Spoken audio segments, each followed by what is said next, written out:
finding out we have a septic tank in the grossest way possible. In case you don't know, we bought a €23,000 Italian lake house and are in the process of renovating it. During renovation, we're living in my sister in law's €39,000 property next door. It's not exactly the Ritz, but it's fine, and most importantly, rent free. One of the many quirks about this property is that the bathroom is located outside.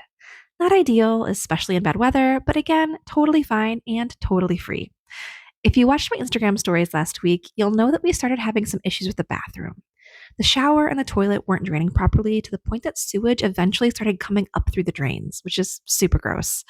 We tried drain unblocker, snaking the drain, removing the toilet completely and snaking the drain from there, but the problem just kept coming back. A guy at the hardware store recommended a local company that specializes in stuff like this, and we gave him a call. They came out and tried to flush the drain to no avail. They put a camera down the drain but hit a block. The block was outside the bathroom, located under the patio, so we had to dig down.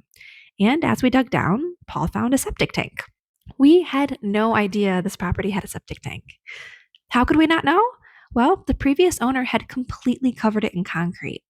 I guess they never expected to need access. Anyway, now we knew we had a septic tank, and we could see and smell that it was completely full. We called the drain guys again, and they came out the next morning to empty and clean out the tank.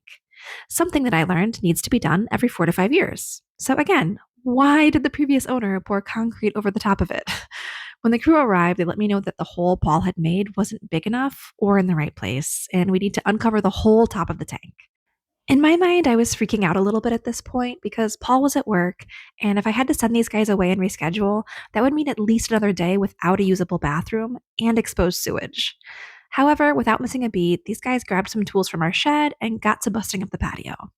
One of the guys spoke English really well, which is always a bonus because while my Italian is okay, it's not ask detailed questions about the inner workings of a dual chamber septic system level.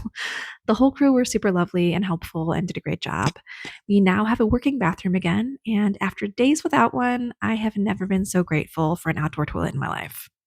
Now, our next task is to get rid of this mold that has grown all over the walls this winter.